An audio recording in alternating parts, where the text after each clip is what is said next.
Welcome back to the program, everybody. Second quarter, Scott Beason Radio. President Trump has just finished his speech to the UN General Assembly.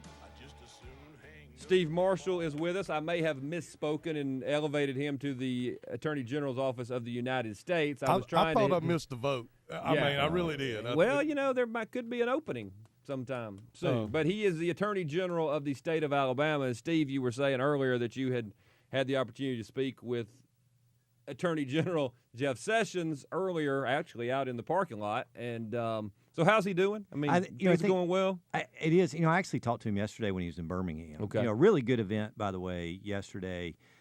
Jay Town, the U.S. Attorney in the Northern District, not only is a good friend, but a really good prosecutor, but, an effort nationally to deal with violent crime coming from DOJ. Sometimes you got to be careful when the feds say we're here to help. Right, that doesn't always mean it's a good thing. But this has really been a good program. And when President Trump came in, there were the 3 executive orders that he issued in the public safety sphere. One of which is to say we got to reduce violent crime because we had seen it begin to spike up. We know the stories here in Alabama and in Birmingham and know what the numbers are.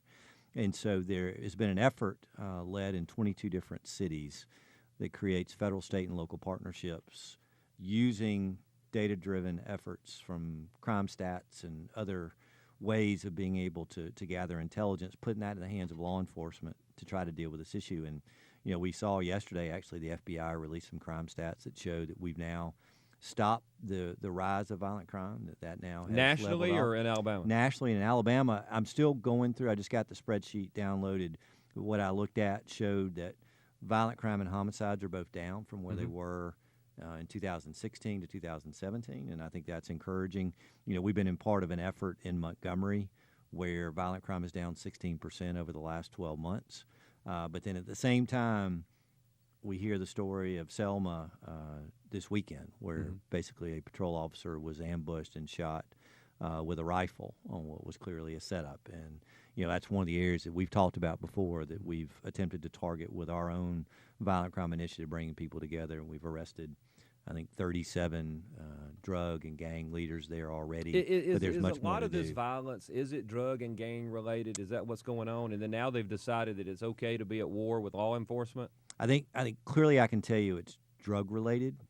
Gang depends on how you define it. Sometimes when people say gangs, they think of MS-13, for example.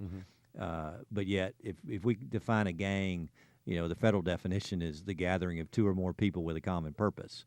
If we kind of have more of that definition, then clearly that's involved. And if we look at, what's going on, particularly what's going on in Dallas County, I think that is clearly local gang activity is driving that, and we continue to be able to need to work on it. And that's very much a priority for us. Unbelievable. It's amazing stuff. We're glad you're doing that. So before I forget, how's the campaign going? I think we feel like, we're working hard, number one, continuing to get out there sort of all across the state and be able to share what I think are significant contrasts between me and my opponent, not only from the standpoint of experience, but also philosophically where we are. I can guarantee you that Joseph Siegelman will not be appealing the dismemberment and abortion case that we just lost the 11th Circuit. Not. I don't think Joseph Siegelman would say it's important for us to fight on Second Amendment issues that occur outside of the state of Alabama because we don't want bad law to be created. I don't think that religious liberty is going to be something that he finds very important. It is to me, and it will be for us being able to go forward. And I know you don't want to speak for him, but I haven't heard him out anywhere. I mean, does he go out and say, like some of the national Democrats are, does he go out and speak against gun rights? Does he go out and speak for abortion? Does he go out and say, "Hey, I'm against religious liberty. The state must crack down on the cake baker or whatever"? I mean, does he go out and tout these things, or is he just kind of hoping to slide in? I think he's trying to slide in. Now, I did hear him criticize the fact that he thought that we should have weighed in on the 3D printing issue relating to the plastic guns, which, again, was an overblown controversy that had nothing to do with reality, especially when you see many of the Democratic AGs filed to try to stop the release of those plans out on the Internet while, we got terrorists sharing how to make bombs on the Internet, but they don't really care about that. Right.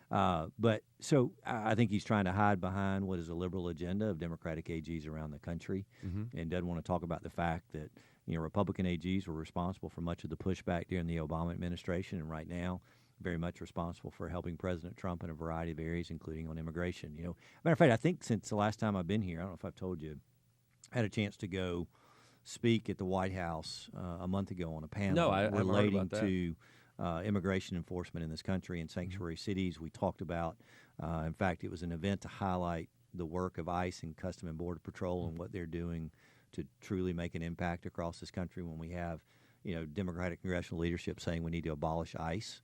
Right. I don't think Joseph Sigmund would have been there talking about how immigration enforcement is important. I don't think so either. I don't think he would have been talking about what it means for sanctuary cities. And I clearly don't think he would have been filing this lawsuit to challenge the census so that we don't lose a congressional seat and, more importantly, lose our vote in the Electoral College to the state of California. Mm-hmm. No, I agree completely. Let's ask you that. Sanctuary cities are frowned upon by the Trump administration, frowned upon by conservatives. I don't think they line up with federal immigration law. Our immigration law, I believe, has a section dealing with sanctuary cities. And so how does that apply to, just offhand, because I know you probably haven't looked at it yet, but a welcoming city, which Birmingham is, was that part? I wonder if there was a little strategy there saying, hey, we're not a sanctuary city, we're just a welcoming city. And my thought was this is probably all PR. They're not really going to harbor some criminal MS-13 guy and not turn him over to ICE. But how does that work, or has it even popped up? Great question, because I've asked the question. Okay. One of which was directly to our U.S. attorney in J-Town when I became aware of what I saw was a news report.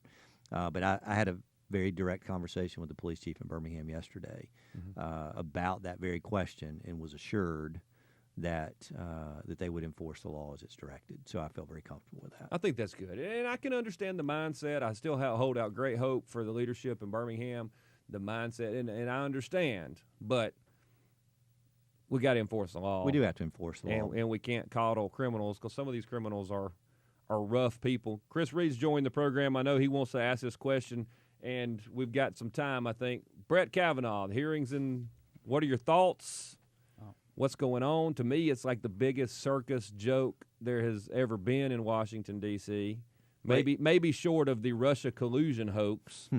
But it's pretty sad. You got now multiple allegations. The second of which, let's just count that. If the New York Times won't publish it, we know it's not credible, right? Because they only print the things that are what? Anything and everything is fit to print. Fit to print, guys. Yep. The first, when you see Dianne Feinstein hold the letter for months, it clearly doesn't show that they had significant concerns about the validity of the allegation as opposed to using it strategically to do what's exactly happened, which is to delay the nomination vote. And by the way, this impacts Alabama directly because, as I mentioned to you earlier offline, we're going to be in front of the Supreme Court next Tuesday with a death penalty argument where a Mr. Madison in Mobile in the late 80s executed a law enforcement officer and is now saying, well, I have forgotten the crime, so you can't execute me.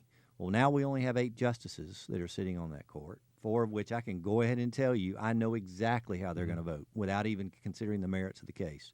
They don't believe in the death penalty, and they're going to vote against us. By this delay, it is not allowing Alabama to have a full complement of justices to be able to hear what is a very important case, especially involving the death of a police officer. So if Kavanaugh is not confirmed by next Tuesday, right, then he doesn't get to weigh in at all. Is that the way it works? I don't think, Chris, you may know differently. I don't know if he can take it on if he wasn't on the court at the time it was argued. Well, the rule is kind of a weird one. I looked at this before coming on. Yes, if they confirm him after the October 1st, he actually can weigh in on cases where there is a tie, even if he wasn't there to hear the oral argument. So there is an exception for that. So if it is a 4-4, he would get the opportunity to do that. But the question is, you really kind of want him there for the oral argument to hear a case as important as that, even though you know he's going to look at it. There's a reason. Yeah, but we Ruth have Bader justices doesn't there. hear any of the arguments. No. We still let her vote all the time. Yeah. And Chris, in addition to that, when they describe as conference, that's when they somewhat debate the issue internally within themselves. And, there's a lot of Scott, I know this is going to surprise you, that there's internal give and take among federal judges. Yes. But there's negotiating on opinions and how those opinions are going and ultimately how they're decided. And I think somebody says, hey, look, I could go with you a little bit if you'll say it this way. Well, take Obamacare, for example. the linchpin of that and the way that they secured Justice Roberts' vote was simply to be able to allow it to be tied to the penalty provision within that bill, which now, by the way, doesn't exist, and it's why we're challenging the constitutionality of Obamacare. I thought it's because they had pictures. Maybe so. I can't comment on We're that. going to take a break. Steve Marshall, the AG of the state of Alabama, is with us. Chris Reid is with us. We'll be right back.